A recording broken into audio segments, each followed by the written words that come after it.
Welcome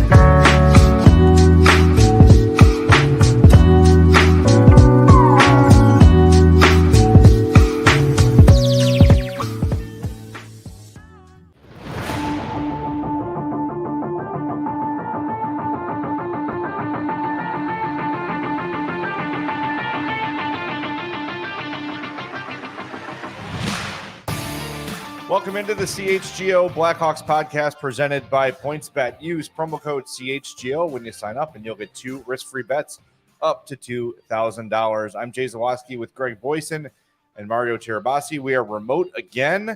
I guess we need to acknowledge this. We're typically in studio 4 days a week, 3 days a week. I have a COVID infection in my house. I'm fine. My daughter's fine, but my wife came home from Florida and got COVID.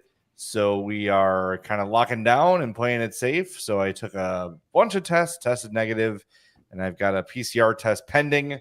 And once I'm clear there, we'll all be back in studio. So thanks for your patience with that. I don't know if it makes much of a difference to the viewer, whether we're remote or in studio, but I like being in studio, especially on days where there's all sorts of smoked meats being passed around. Yeah. You're making us miss free meat days, Zawoski. I know. Just head over after the show and see what's left. Yeah. Well, on the plus side, I've saved gas money the last 2 days, and that's that helps. That's good. Yeah. Well, you use half a tank driving around looking for parking. So exactly. Yeah. Anyway, we planned on having some fun today, and we're still going to. It is Top Shelf Tuesday after all. We're going to talk about, in honor of the Bears, really fun, really memorable rain-soaked victory over the 49ers. We're going to reminisce about some of the more memorable Blackhawks regular season games. Sure, you've got all the playoff games, you've got all those great things, but there have been some pretty memorable regular season games over the years here, and we're going to get into those. But first, we've got some pretty significant news on the Blackhawks injury front. This morning, the Blackhawks released the following statement. It says, Blackhawks team physician Dr. Michael Terry today released the following medical update. Defenseman Jake McCabe recently underwent successful cervical spine surgery, and we expect him to return in 10 to 12 weeks. Forward Jalen Leipen had an injury on his left rotator cuff that was recently repaired, and we expect him to return in 14 to 18 weeks. So 2 very significant injuries for the Blackhawks organization. Obviously, the Jake McCabe one bigger for the team on the ice this year. That's a guy, as we've been sort of building our lineups and our lines and everything, a guy that we had penciled in for all 82, and now he's going to miss a significant portion of this year. And I guess if there's a silver lining to this, and some might not even say silver lining, we're going to see some kids play. Now an extra opportunity will be born. And I know, Greg, has your piece been Mario, has your piece been published yet? Yeah, it's up at allchgo.com for sure. Yeah, so Mario talking about some of the opportunities that could arise for the young players there. Go to allchgo.com to read that and become a member, of course. You get to pick out a free shirt and all that great stuff. So, for me, the first guy I thought of was Ian Mitchell. And we've all kind of been like, he had a great year in Rockford, but the organization doesn't seem too married to him. I think this is a real opportunity for him because if he's going to be here, I think he has to play, right? It's a guy you're going to want to have in a regular rotation and not being the 7th man in a press box. Yeah, I mean, you would think that there was basically one regular spot open in the lineup heading into training camp. You could pretty much pencil in 5 guys at least into the blue line. But yeah, I think with McCabe, with the injury to McCabe, they brought in Jack Johnson, and from what Charlie Roumeliotis said, the Blackhawks knew McCabe was going to be having this surgery and knew that he was going to miss time. So it makes signing Jack Johnson makes a lot more sense. They ran into a similar situation like this last year where Caleb Jones and Wyatt Kalanick were hurt right before the season began. So in came Eric Gustafson. So I think I know, collective shudder. But yeah, so I mean it opens up another spot. I think Ian Mitchell was already going to be pushing for an NHL spot in training camp, and now maybe a little quote unquote pressure off, knowing that there's probably 2 spots open on the NHL roster to have a younger player fill that role. But yeah, I think Mitchell, Vlasic, Alec Regula, like those are the first guys that I think of that would have a crack at taking up this now vacant spot to begin the year. But we'll see. I mean, we already knew there was going to be competition with the young defensemen through the preseason, through training camp. Now it just seems like it's not just going to be one guy that kind of rises to the top. There might be 2 guys that are able to rise to the top and take up some spots. And I think, to your point, Jay, with having guys like Jack Johnson, Caleb Jones, Riley Stillman in the mix, you can play 2 young guys in the roster and have a guy who you're not really necessarily trying to figure out who they are at the NHL level. Have them rotate through it and be the 7th defenseman, so that you're not taking ice time away from guys who you're trying to develop. So yeah, I think it's unfortunate for McCabe, but beneficial for the young guys. And I mean, I just feel so bad for McCabe. Like he came to Chicago last summer thinking, finally, I'll have an opportunity to play on a team that's going to be competitive and be in the playoff hunt. And then last season went absolutely backwards. He was coming off of knee surgery. He was thinking he was coming away from Buffalo, just NHL purgatory and hell in Buffalo for his entire career up to that point.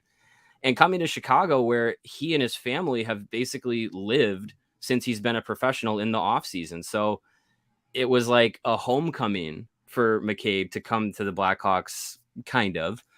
And then it's just with this surgery, cervical spine surgery, doesn't sound fun. No. So yeah, this is just a rough go of it for McCabe here. Yeah, you feel bad for him. He was a great guy. Yet last season, his season got off to a rough start as he's recovering from surgery, and then he started to finally get into his groove at the end of the year, and his play improved, and then he was dealing with some nagging injuries. But he was always a guy that, was great with the media. Came out, talked after tough losses when he probably didn't want to, had very candid answers. So I know he was one of the favorites. It's still a favorite among the beat writers as far as guys, talking and giving good quotes. So, and that was a guy that I'm sure Luke Richardson was looking forward. And he'll be back at some point. Right. He'll be back, midway through the season.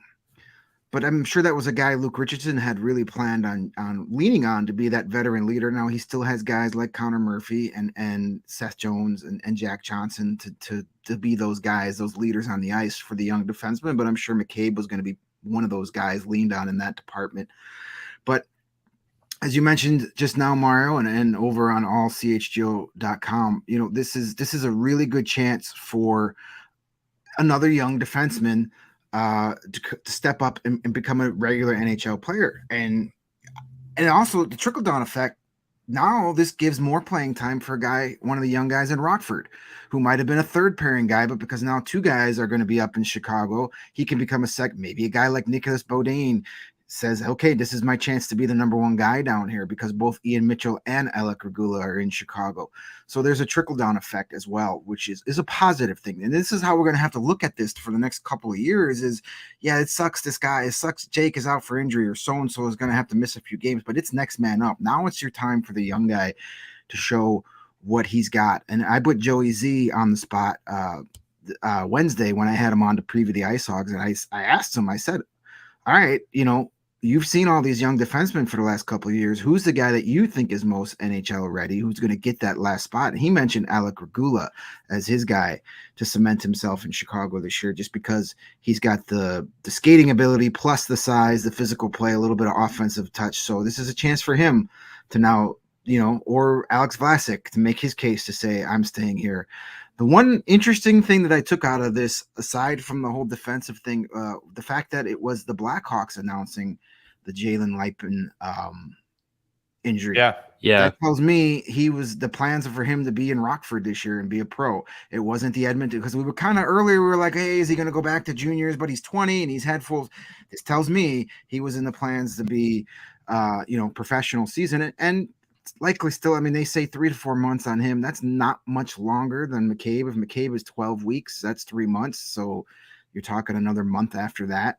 So maybe we get him some games in Rockford the second half of the season and see what he could do. A bummer for Leipen, because he's one of the prospects I'm excited about. But again, early enough in his career, not going to keep him out a full season. So he should jump in. But that was what I took away from that the plan for him is to be, full-time professional this season.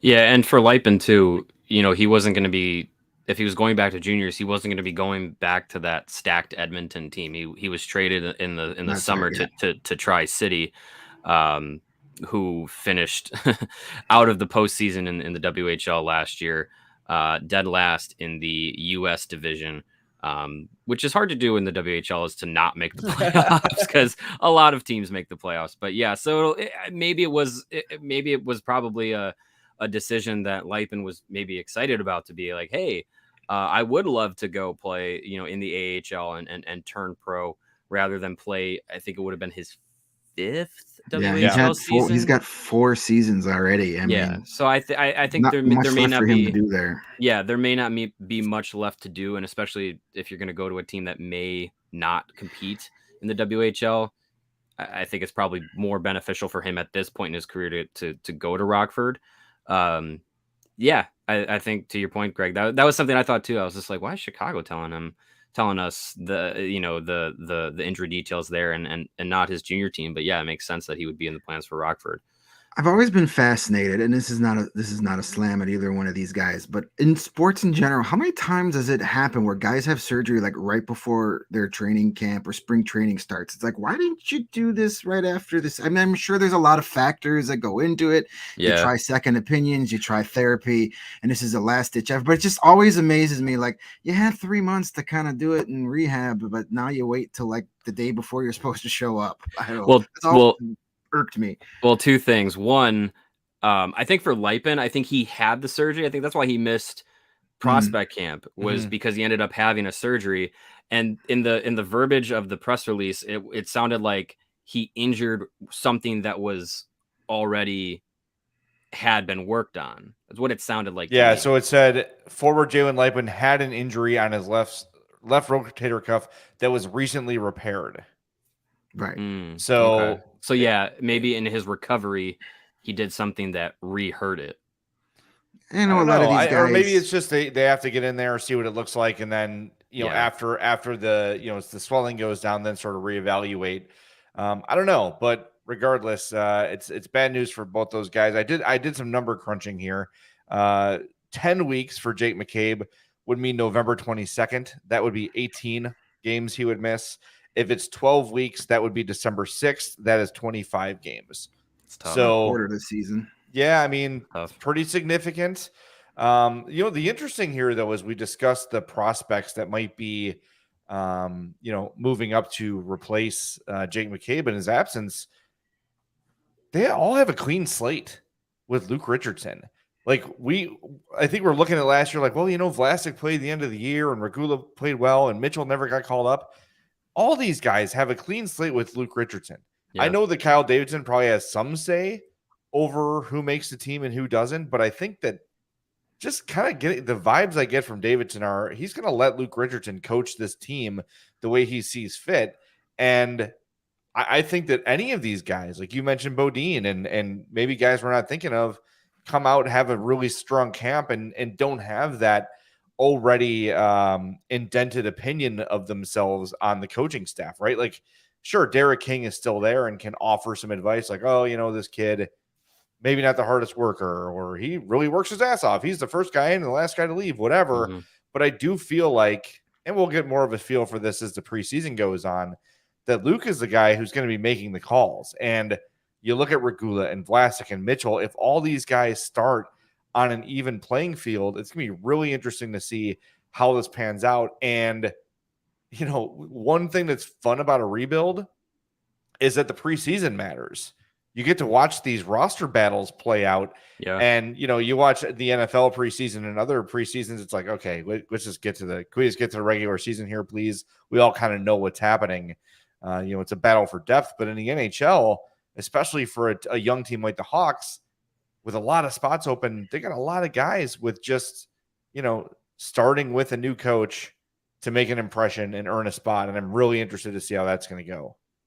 Yeah, and you have guys like Jakob Galvis and Isaac Phillips who, had a taste of the NHL last season. They could very well be in the mix. A guy that we saw at prospect camp, Philip Roos, could be someone who's, played professionally overseas and probably is maybe one of those, like, not really a prospect, but maybe trying to prove that he's, an NHL caliber pro. That could be someone who through training camp in the preseason makes a big impact too. So yeah, it's wide open to some of these guys, these younger guys who could really make an impact. It's easy to pencil in based off of prior experience. Alex Vlasic, Alec Regula, Ian Mitchell. But any of these guys could really jump up and make a name for themselves. And we are exactly 2 weeks away from the first preseason game. Bring it on. It's coming up. It's crazy. It's coming up. Crazy. I'm really excited about preseason hockey. It's something I didn't think I would ever say again, but no, I really am. I've never been excited about it, but I guess it's different now just because of all those things you mentioned. Also that, we've got this sweet gig and we get to talk about what everybody listening. So, it's a different spin on it. But there's a lot more intriguing storylines heading into this than there has been in over a decade. Preseason hockey. Yeah, you think 7-8 years ago preseason was like, oh, let's see who let's not get anybody. Let's not get any of our stars injured. Let's not play anybody. Yeah, no one get hurt.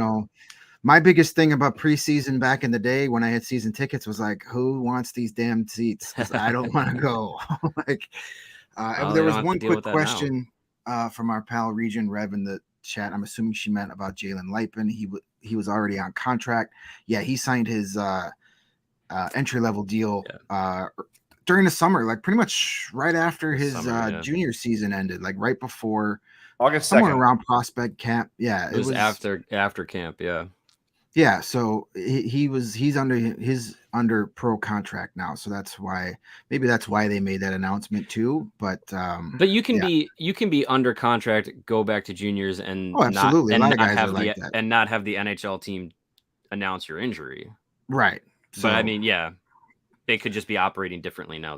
With the Blackhawks there, you got a newish PR staff, you've got a new coaching staff, you've got a new front office, like.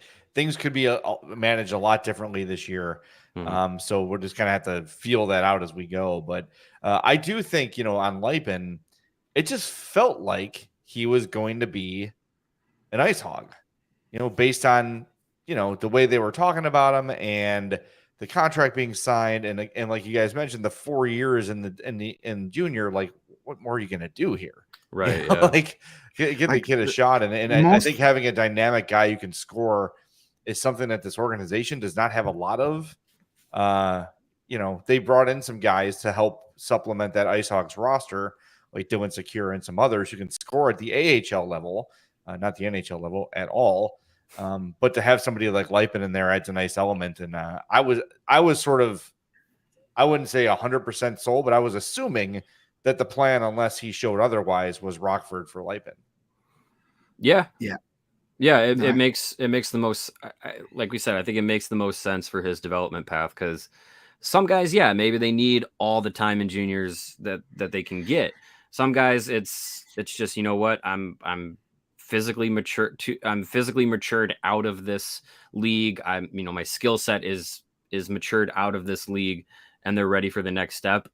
I'm not sure Leipen is exactly at that point, but I also, like we said, I also don't think staying in juniors would have done him much good. He could have gone back, put up another, 70, 80 point season, but what does that really do for him other than, beating on teenagers? Like if he's ready to take the next step, I think for a guy who's already had that much time in juniors, take the next step. Nothing wrong with that. Yeah, most of the 20-year-olds and juniors are guys that have never been drafted yet or don't have their contracts signed yet. So, usually if you've got your entry level deal signed and you're 20, you're usually not playing in juniors anymore. But Nate has a question in the chat on the topic of injuries. What's going on with Jujhar Khaira?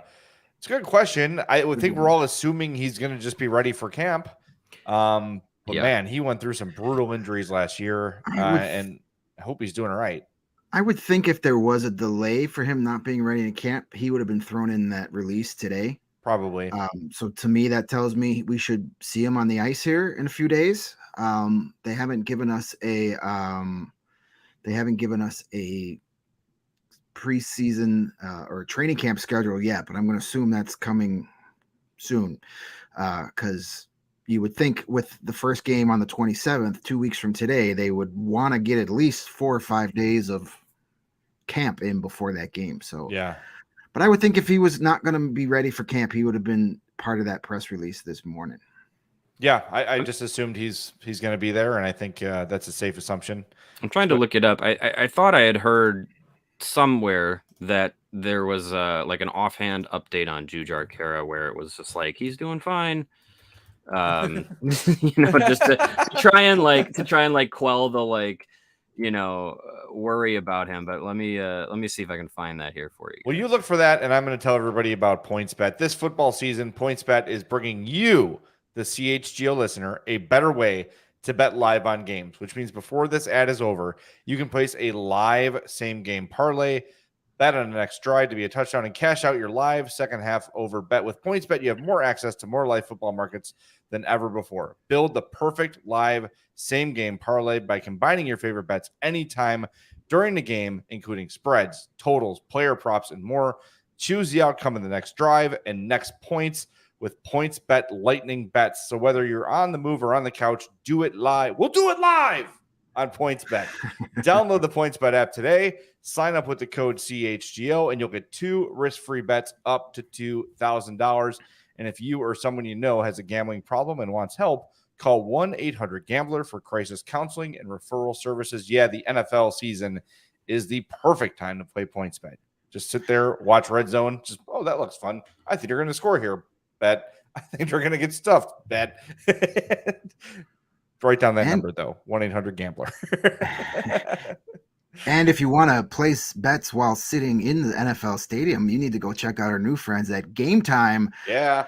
Great new website for you guys to pick up all the best seats for all the events you want to go to, games, concerts, anything that they sell tickets to. You can get them on Game Time, and you can get them on Game Time at mind-blowing savings. Wait to the last moment, pick up those tickets. I know a lot of people have asked me this year, what's the best way to get Blackhawks tickets? I always tell them, wait to the day of, wait till about an hour before puck drop, and then go to our friends at Game Time, and you'll save a ton of money.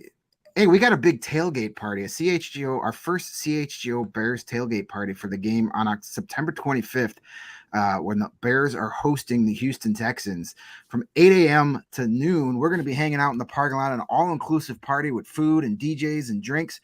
Come join us for that. But if you want to go to the game after that, right there on your screen, Texans at Bears, tons. Look at all those tickets available. Yeah, plenty of tickets available.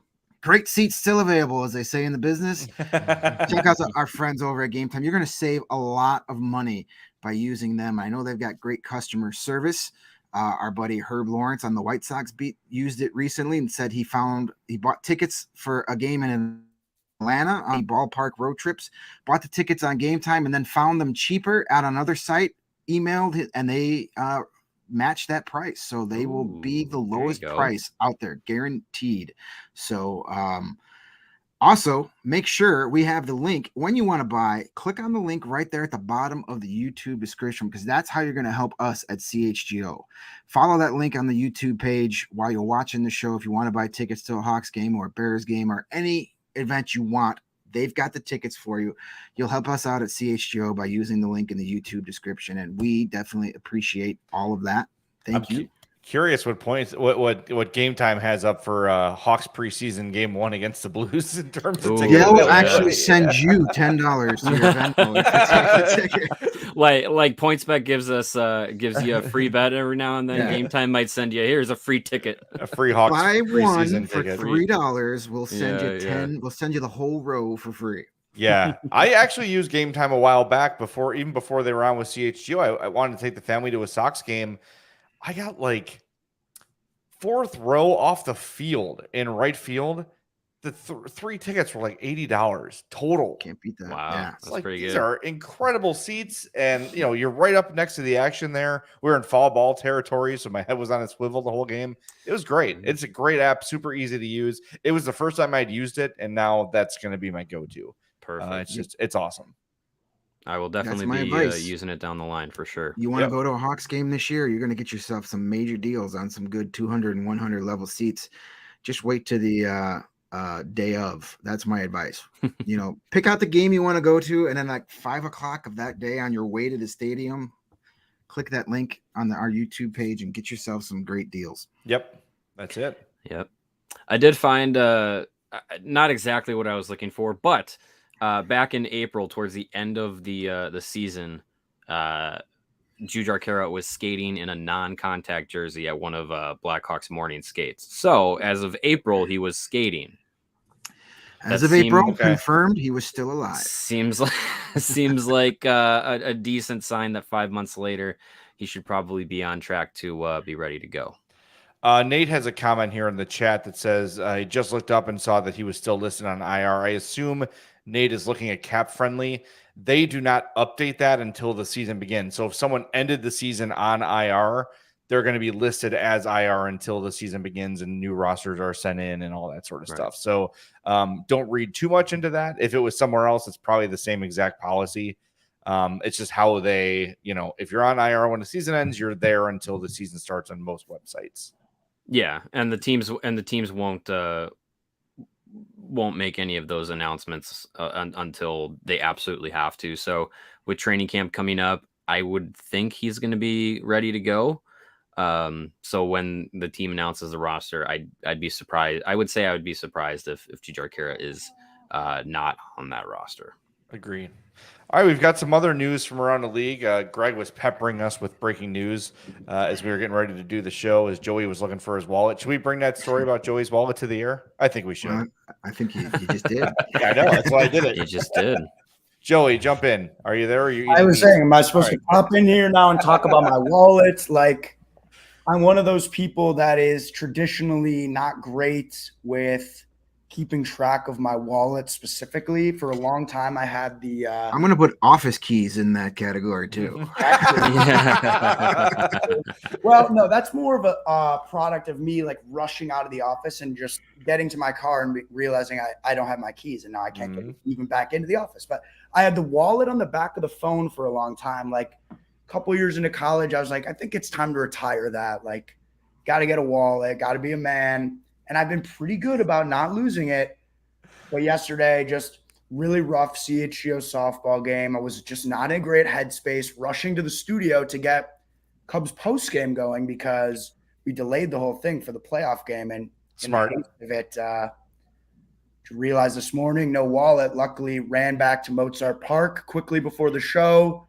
Guy in the dugout hanging out with his dog was very confused as to why I was like sprinting up to the empty dugout, pumping my fist when I see the wallet on the ground. Like, what is this guy doing? I'm just, oh, wow. Let's have a great day, buddy.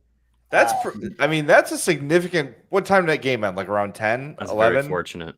That game last night for CHGO? Yeah. That ended probably around like 9:15. Okay, so you're looking at like, that's like a 15 hour. Yeah, 15 hours. It was, you're like, you need to buy a couple of scratch offs. It's a tan wallet, so I think it almost camouflaged in with the dirt of the dugout. It was beautiful. All right. That might have been your luck, yeah. Yeah, you need to buy some scratch offs on the way home. While I'm here, I'll mention one more thing, and that is that Maury Joe in the Fantasy Football League has started off 1-0. Let's go. Sorry, Greg. Love Sorry, it. Greg. It was very 2-on-1, you freaking cheaters. It was very close. No, That's all right. I still almost beat you despite both of my quarterbacks playing in a monsoon. So I'm not worried. I'm confident for the rest of the way that Justin Fields and Trey Lance will be playing on dry fields at some point. Ah, think. man. You'd think. That's a shit. I just imagining the guy in the dugout seeing Joey sprinting towards him and with his dog, like, okay, hold The on. dog was barking a lot. The dog. Yeah, I'm sure, a yeah. man is running We at were you. the Yeah. Stranger only danger. people. We were the Toughest only Shih Tzu in Chicago. That's the dog's job. My dog would have been like my late dog, Ray. She passed away. So I just ordered the Apple tag for my wallet. Good. It's about time. Good job. We actually used the Apple tags because our luggage took forever when we landed from Orlando because our flight was delayed. So they sent all the baggage people home. So we were using the Apple tag we had in our luggage to see when the frick it was going to get off the plane. Oh gosh. Very smart. like- Apple tags are useful. Yeah, they're great. I could have saved myself, a whole trip to Mozart Park this morning. But There you go. That's Joey for Apple. There you go. He's really going to put him over the hump. Unofficial sponsor of the show today, apparently. Yeah. He's going to put Apple over the top. Finally, Apple's going to make it with Joey's endorsement. They're finally going to get some profits this quarter. Good for them. All right, do we want to start with the Jim Nill or the other one, Jordan Kyrou extensions? Yeah, I think the Cairo one is a little more pertinent to Blackhawks because he's going to be there for a while. Yeah, that is 8 years. a young player getting locked up for a long time, and it seems like aside from Alex DeBrincat, teams are really jumping at locking up these young players. Kind of, I don't want to say early, but they want to make sure, they don't want to lose out these guys. They don't want to run into a situation like the Hawks just did with DeBrincat. These bridge deals that used to kind of be the norm, a lot of teams have sort of opted to skip those deals lately, it seems. Yeah, if it's a guy that you want long term, why putz around? Why give him, lock him up? Sure, some of these might come and bite a GM in the butt eventually, but like Tim Stützle got a big deal in Ottawa. I don't see that coming back to haunt them. I'm a big fan of his. He's going to be a heck of a player. I like Jordan Kyrou a lot. He's got that speed that you need in today's game. And one thing to point out for Hawks fans as we go through this rebuild, the Blues were very patient with Jordan Kyrou. I mean, he spent an entire season and a half in the AHL before becoming, and he wasn't that great in the AHL. Like his numbers didn't like jump off the page at you where you like, I saw him a lot when he was playing with San Antonio covering the Ice Hogs and the Wolves. And you were kind of like, maybe. And then all of a sudden he had that development and progression. And now he's got $65 million sitting in his Apple wallet. So, good for him. Good player. I hate the team he plays for, but that's not his fault. And, maybe he causes some salary cap headaches for the Blues down the road. And that's something we can all get on board for. Well, him and Robert Thomas signed to identical deals, 8.15 every year until 2030-31. So Thomas is 23, Kyrou 24. Yeah, I think it's better to get a guy who looks like he's now hitting the major upward trajectory of his career. It's better to get a guy on an 8-year deal at that point, basically rolling the dice, saying, "Yeah, we see you doing this and more down the road long term," and getting them at $8 million rather than being like, we'll see, this year was great. We'll get you on a 1 or 2 year deal at about 4 or 5 million, maybe 6. And then they do it again or better. And then now it's like, okay, now I want 9. Now I want 10 per year. And then you screw yourself saying, we can't, with DeBrincat, not that the Blackhawks were screwed. They could have paid him if they wanted to. They went with a different direction. But yeah, I mean, teams that start to get a little bit strapped, the bridge deal is going to start really screwing you. So if you can sign a guy at 22, 23, 24 years old through his prime till he's 31, 32, 33, pretty much getting them on the most friendly deal you can without, screwing yourself on a bridge deal, you might as well do it, especially if the salary cap is, as we've been told, is supposed to jump significantly in the next year or two. Yeah. So yeah, in a few years, that looks like a bargain. I always think of the Duncan Keith deal. Yeah. we're like, ooh, 5.5. And you're like, oh my God, Duncan Yep. Keith is signed for 5.5 or whatever it Yeah, was. well, if we look at Kairou's 2 seasons, 2021, he played 55 games, had 14 goals, 35 points. That's pretty good for a rookie. Yep. Playing on, a team that was just 2 years removed from a Stanley Cup, a veteran-laden team. And then last year, I guess you could say is breakout, but I would think 35 points in 55 games as a rookie is a pretty darn good year.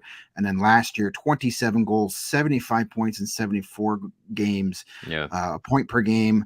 Plus, he came up huge in the playoffs too. He had 7 goals, 2 assists in the Blues' 12 playoff games. So he earned that deal. I mean, I wouldn't be too worried about it if I were the Blues. I think he's the real deal. As I said, he's got that speed that you need in today's game, and that's going to lead to a lot of good plays. So, a savvy deal by the Blues on both locking up both of those guys. And obviously, as Nate brought up in the chat, is this a product of Bettman hitting that the cap will go up? Absolutely.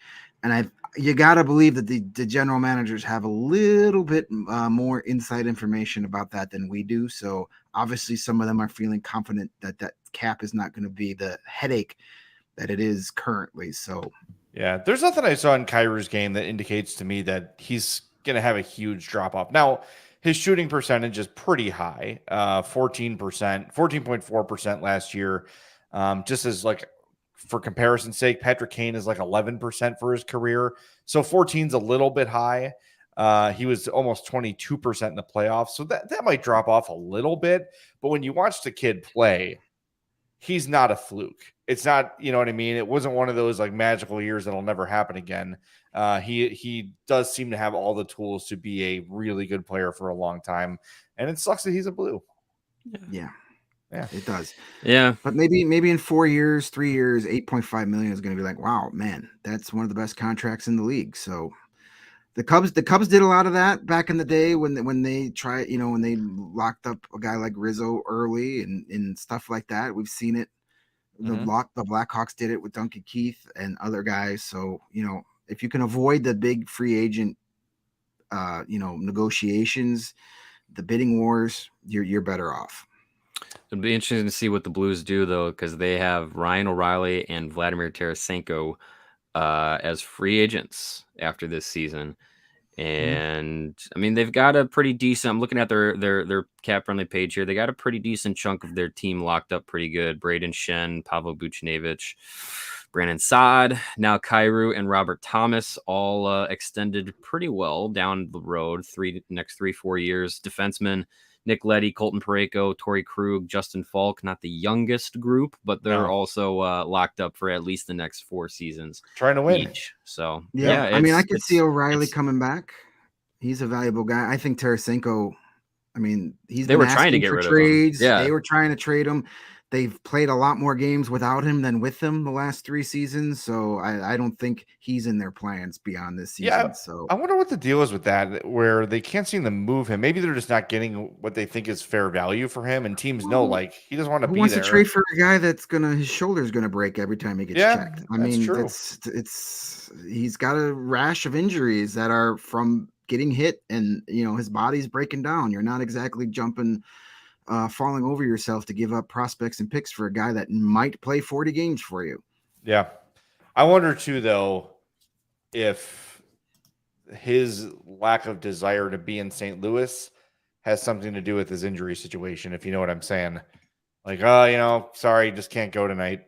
Shoulders hurting. You never know. Like sometimes these guys who are injury prone suddenly aren't when they're traded to a team they want to be on. Mm-hmm. I'm just saying, I don't know that about Tarasenko necessarily, but he's been very vocal about his lack of desire to be in St. Louis. And hey, who can blame him? It's just, because he's been to other cities. Yes, he has been somewhere other than so St. boring Louis. Down there. Yes, that's what a shirt told me that once. That's right. I mean, he's had shoulder issues, but I mean, he came back last year with a career year, so. I don't know. Maybe he was playing to get out of town and decided I'd rather play myself into being valuable in a trade or whatever, rather than just have to sit in St. Louis and keep waiting it out. Might as well play myself out of here. Maybe it's maybe that's part of it. I wonder too if, behind the scenes, if there was any, shoulder injury, how they were handling it. Maybe he wanted to handle it different than the team wanted to handle it, and that caused friction.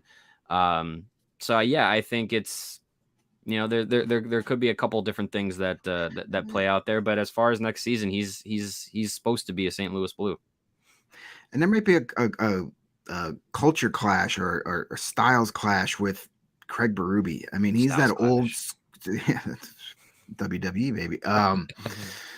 Berube's that old school enforcer, tough guy, hard ass coach that, sometimes the highly skilled players can tune out rather quickly.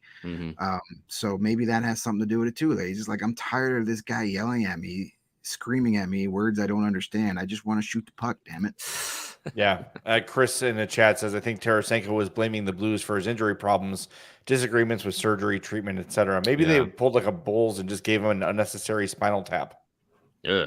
Here you go. Have a spinal tap. Why? I don't know. Maybe it will help. My grandma had one in World War II and it helped her. Maybe it'll help. Exactly.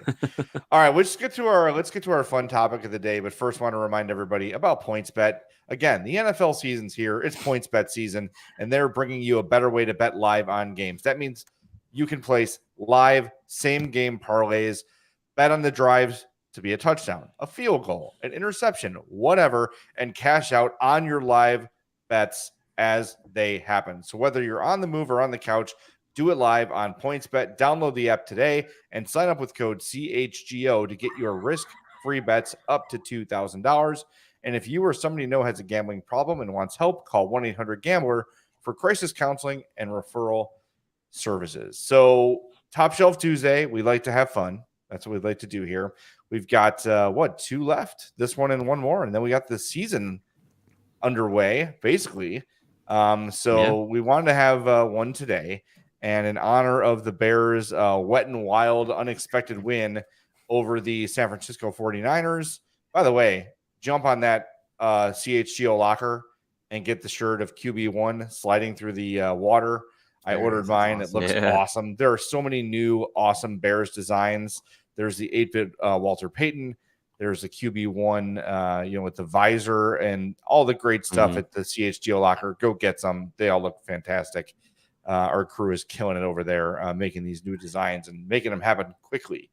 So memorable. Go ahead. Sorry. Design's so good, they're already being knocked off by the bot t-shirt designers. I saw our slip and slide design there got flagged on a fake website for someone was just literally taking the screen print and putting it on their own t-shirts. Yeah, caught you. Yeah, well, that's a sign that you're doing it right when people steal your t-shirts and set designs. That's true. And topics. And never mind. Okay. So fun, memorable regular season Hawks games, right? That's kind of where we're going from here. Did we qualify these if they had to be wins? No, not necessarily. Okay. Not necessarily. Okay. I think it's when we think about like the Bears win was fun because of the rain and because of the slide at the end, but like there's a lot of things that can make a game memorable. Like the fog bowl the Bears played in. I don't remember if they won that or not. They won that game. Young. They did. Yeah. But it wasn't even about that really. Like looking back on it historically, it was, oh my God, how did they even throw the ball in this weather? They won that game because they had the lead when the fog rolled in. Yeah. Just like everyone's saying the Bears only won because the rain because of the rain, in the fourth quarter. I guess it only rained on the 49ers side of the and field. We all know it never rains in San Francisco, so they were completely out of their element. Hey, any Sunday that Nick Bosa cries giant-sized tears is a good Sunday. F that guy. Is it just like oil coming out? That guy is like a machine. He's got to be just an insufferable wang in the locker room. Oh, he totally is. There's no doubt. Like JJ Watt always used to bother me. Now I'm like, whatever. He seems like a decent human being. So, but like, look at how hard I'm working. Can we get a camera over here too, so everyone can see how hard I'm working, so I can show up my teammates constantly? He's like the Dave Grohl of football. Always seems to be a camera right when he's doing something fun. Have you and I ever discussed my disdain for Dave Grohl? Yes, we have. Okay, good. That's a different podcast. Also listening, but no one's that excited about every band ever made. Okay. The first, well, of course, we've got the Winter Classics, memorable because they're designed to be. But the first regular season game I thought of was, does anyone remember? I believe it was 2009, Hard Hat Night. That was going to be on my list, but then I was like, well, they lost that game, so I didn't know if we were going to See, talk about. But yeah. that was so Hard much Hat fun. Night. The Hawks had the brilliant idea of giving everybody that entered the building This was a 2009, I believe. Yeah, a red Against hard the hat Penguins. against the Penguins. Jonathan Taves scores a hat trick. As predicted, hard hats All are the hard hats flying from the rafters, landing on people below them. It was a total disaster. The goal was waved off, Mhm. and then he scored again. So it happened twice in the same game where people were chucking hard hats onto the ice. I was at that game. Yeah. I was in my seats in the 300 level, up at the top of 321, watching people from the 300 level throw it down, come up. Like, people in the first 5 rows were getting just destroyed by these things, concussions everywhere. I did not throw my heart at it. I actually still have mine, and I figured it's a collectible. Oh, because yeah. They gave out definitely. 10,000 of them, and 9,800 went onto the ice. Oh, So yeah. there's only a couple hundred left, at least from fans who got them, I'm sure. But yeah, So- that promotion never happened again. So were Shocking. these like, These were like- OSHA certified legit construction hats. no way? They had Oh the my tag gosh. on them that they were OSHA approved. Like, So you could wear this on it if you were a construction construction site. worker. Wow. Yes, it I was a can't- hard plastic hat that Woof. had the strap, so it was like raised above So your it'll- head. So yeah. in case you got hit by another hard hat from 300 level, it would protect your skull. That's Yes, fantastic. just a total disaster, and it was glorious. The fact that it happened twice, that's probably my most memorable regular season game I was actually at. yeah. Oh, no doubt about that. I mean, that was just that moment was just so. It was just I don't know. It's something I'll never forget. And it was like kind of before they really had the Hawks running that. Like, we knew something special was happening, right? Like, oh, Yeah. they're good and they got these good young players, but we weren't totally for sure like if they were going to be as great as they were. So That was it the seemed 08, like 09 season, on and the the- Penguins were in town, so they were just Stanley Cup champs. reigning Stanley Cup champs. Sidney Crosby did not play that game. I remember he was announced as a healthy scratch, or I don't know if it wasn't a healthy scratch, but a scratch late, like during pre-games, and people were pissed because it was like, we want to see Sidney Crosby. That was for a while where Right. he never played in Chicago. He was always had some reason not to play, but he's always ducking the Hawks. yeah, Yeah, still yeah. is. He's scared. We all know that. Definitely. A couple people in the chat mentioned probably another one of my top games, that Calgary game in the beginning of the 09-010 season, down 5-1 in the second period, and then they won 6-5 in overtime. I've written and talked about that game. That was the first time I took Jill, who was we were early in our relationship. We spent 10 years together before she passed away, and that was the first time I took her to a Hawks game. And I jokingly said, well, if they lose the first time I take somebody, you don't get to come back. And she said, don't worry, they got this. And that's when I knew that this was a special hockey team, and I had something special off the ice going on too. So that game's up there too. That was a fun game. Brent Seabrook, overtime winner that game. That's right. I've heard he's done that before. He did that a few times. Yeah. Not his. There's the hard hats. Jonathan Taves just That's awesome. can't even smile during that. Like, look at the chaos you cause, and you still got to be serious. Come on, Too lighten up, serious. dude. Yeah. All the time. Lighten up, dude. That was right at the beginning of that, oh, he's Captain Serious, all that moniker. Yeah, that obviously those early games, those teams provided a lot of memorable regular season games. Another one against Calgary that I always remember is the night Ray Emery stole the game. In the 2013 season to keep their unbeaten in regulation streak alive. And I think he stopped something like 48 or close to 50 shots in a 2-1. It was either like an overtime or shootout win. But yeah, without Emery, they lose that game. And it's one of those signature moments for that team in the regular season, and one of the signature moments for a guy like Ray Emery, who had a lot of highlights throughout his career and played for a number of different teams. But that's always definitely one that I think when people think about, think back to his career and his playing time, that is one that definitely sticks out. As far as games that I remember going to, I remember being in the building for Alex DeBrincat's first professional hat trick. I think it was a 7-3 win over the Ducks. And that was at his rookie year. So I remember being super excited for not only for that, not only, for the game, for the win, but to see, a guy like DeBrincat, this highly touted rookie, come in and be able to do what a lot of people were hoping that he'd be able to do right out of the gate, be a goal scoring threat. So that's definitely something that a game I remember being at, and it was pretty exciting. Another great one I attended, this is probably before Mario was born, March 9th, 2003. Oh, yeah. Eric Daze and Steve Sullivan both have hat tricks against the Bruins on Green Hat Day. So the ice was littered with St. Patrick's Day hats. That was also cool. And then, of course, all 3,000 hats that were given out to the fans that day. A day of legend. This should be like when you say Nashville Game 5, you just know what it is. November 26, 2009, Marion Hossa's debut against the Sharks. 2 goals on 4 shots. Very memorable game. Yeah, that was one of the top ones on my list. That's for damn sure. We mentioned how about the the Jets? Was it Adam Party who had his helmet stolen by a drunken? Yeah. He was hit through the glass, and the dude grabbed his helmet right off his head. Was hammered. Oh yeah, yeah. You could just see in his face. Like where he can't blink in unison. He has been drinking since like 2 p.m, dude, and not just beer either. That dude was drinking like cheap bourbon straight for 5.5 hours. Like he was glossy-eyed and sweaty, and he was like drunk uncle. Yeah, he had himself a night for sure.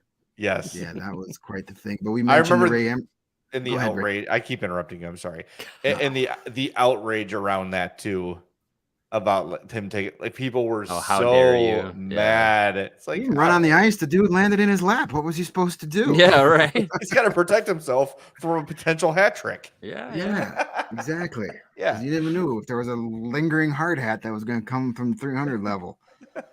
Right. We mentioned that Ray Emery game from that fabulous 2013 season, but I mean, I always remember the opening game of that season at the Kings. The Hawks sat there through the banner raising ceremony. The Kings raised their first Stanley Cup banner.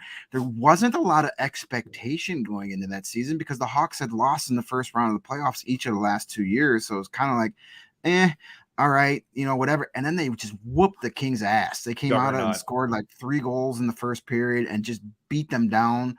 5-2 is the final score, but it wasn't even that close. And you're like, okay, well, maybe something here. And then, a few weeks later, you're like, this is one of the most fun teams I've ever seen. So that game always sticks out to me. I have another game that I remember more for personal reasons, but it was a game back in the 08, I'm sorry, when it was the 11 season, the 2010-2011 season. It was January 9th, 2011. It was a 5-0 win over the New York Islanders. And why this is special to me is because that was I took my dad to that game because it was the 1961 Heritage Night, and that was his favorite team growing up, and he always talks about those. So you had all the surviving members of that team there, Hull and Makita, Nesterenko, Glenn Hall. They did this really cool pregame ceremony with Eddie O on the ice. That's awesome. And then that turned out to be the last game I was able to go to my dad. My dad passed away in 2012. And I remember when I was cleaning out his room afterwards, I saw he kept the ticket stub to that game. So I put that ticket stub in his casket with him because I know he saved it. I still have mine. So that game always sticks out to me as a favorite regular season game, what it became. Yeah. But just being That's to awesome. see all the 61 game guys, Yeah. and like my dad was so happy because my dad was 14 when they won, so that was bringing back a lot of memories for him. So that was a special night for sure. That's awesome. Arfin mentions too Patrick Kane's first goal and the Jonathan Taves goal against Colorado as a rookie that still raises your goosebumps when you see it. The other thing about that is that one made people kind of forget that Taves scored on his first shift Yeah. as an NHL player. His Yeah. first shift, he scored a goal. It's pretty good. Yeah, way to start a few career. guys have done them. We talked about him yesterday. Our buddy Mario Lemieux scored on his first shift, first shot. Yeah. So it's, apparently when you do that, good things happen. Another game that sticks out to me was from 2016, January of 2016, when that was the game in Montreal when Corey Crawford stood on his head and won 2-1, made 39 saves in his hometown of Montreal, and it actually gave Joe Quenneville his 738th victory, which put him second all time behind Scotty Bowman at that point. So that was a fun one that Crawford got the big win in his hometown. He seemed to always play great in Montreal. It wasn't Carey Price in that game. He was hurt because that happens a lot with him. And but it's still, that game always sticks out, not just for the milestone for Crawford or for Quenneville, but Corey Crawford's one of my all-time favorite Blackhawks. So anytime he had a big game, I was like, yeah, eat it, haters. You've got the Scott Foster game, of course. March 30th, 2018. Well, that's most remembered for Colin Delia's debut. Of course. Yes. Right. But yes, Scott Foster. That's memorable for many different reasons. That was the Jets too, right? Yeah. Yep. Yeah. That was the Jets. Right. Another one that sticks out to me is opening night of the 2017-2018 season that was not the greatest for the Blackhawks, if you all remember. But opening night, a 10-1 thumping of the Pittsburgh Penguins. The first game of the year for the Blackhawks at the United Center. Let's got the box score up here. First goal of the season scored by Ryan Hartman.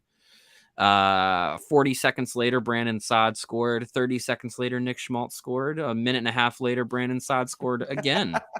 So we had a 5-0 lead into after the first period. Phil Kessel scoring the lone goal for the Penguins there.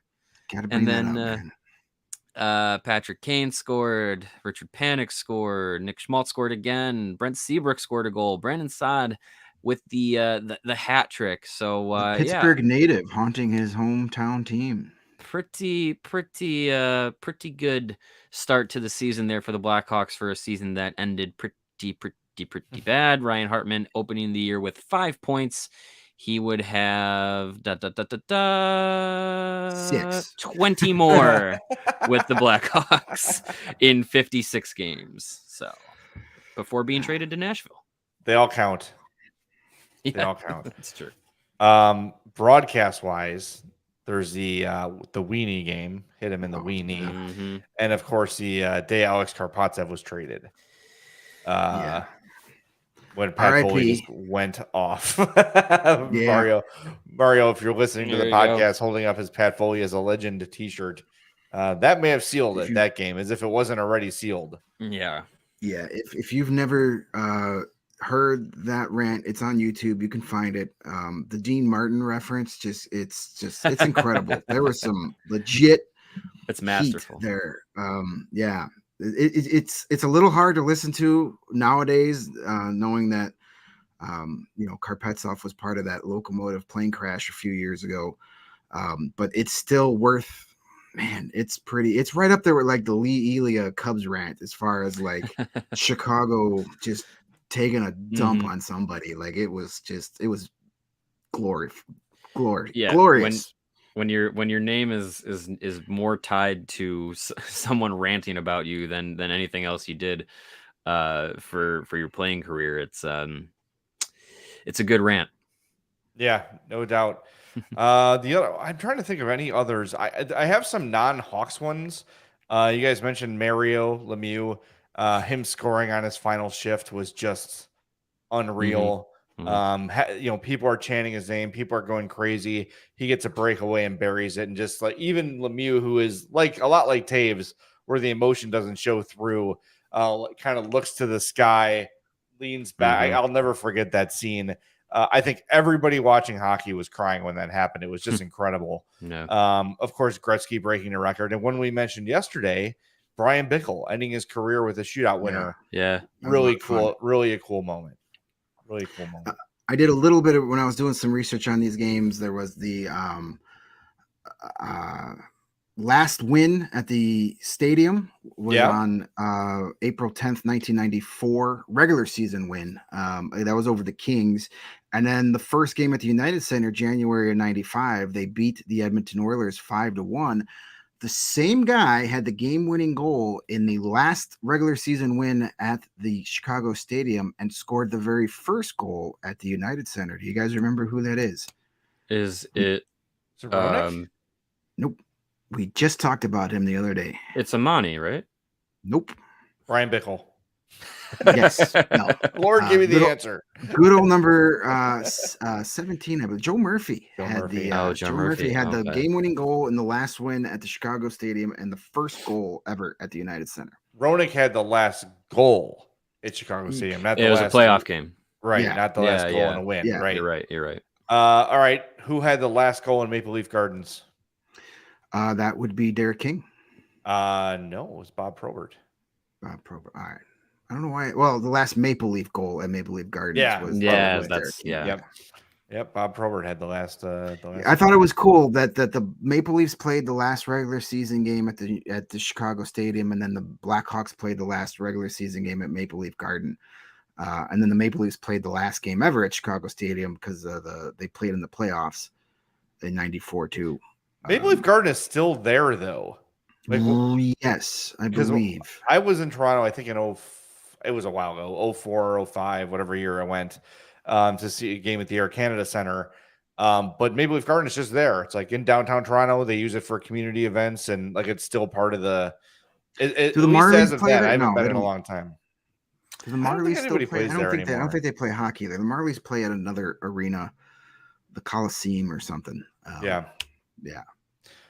Well, that was fun. It's always fun to reminisce, but soon we'll be reminiscing about the night before very, very soon. And I'm very excited about that. Before we wrap up, I want to tell everybody, Greg mentioned it earlier, but here's the detail on our upcoming tailgate, the CHGO Bears tailgate, Sunday, September 25th. This is our very first official CHGO Bears tailgate ahead of the Texans and Bears game. 4-hour pregame party begins at 8 a.m. all the way to kickoff. Your all-inclusive tailgate experience at the corner of Michigan and Roosevelt will feature a top-rated food truck, brews and booze, games, and music from a local DJ for only $34. And the lot is less than a 15-minute walk to Soldier Field through Grant Park. And guess what? Everything is a 15-minute walk from Soldier Field because Soldier Field sucks to get to. There are limited parking upgrades available, but they're going fast. So if you want to bear down at the biggest and best party in the Windy City, go to allchgo.com to reserve your spot now. That's the way to do it. Join us out there on the 25th for the first official CHGO Bears tailgate. It's going to be a great time. Again, a 15-minute walk from the stadium, that's nothing. Unless you're paying $80 to park right there on the Waldron deck or whatever, it's a 15-minute walk to Soldier Field at best. So that's a really sweet spot to have our even the Waldron deck is still like a 9-minute walk. To the stadium, there's just nothing close. There's nothing close to. Can't imagine why you'd want their own stadium in Arlington Heights. Yeah, exactly.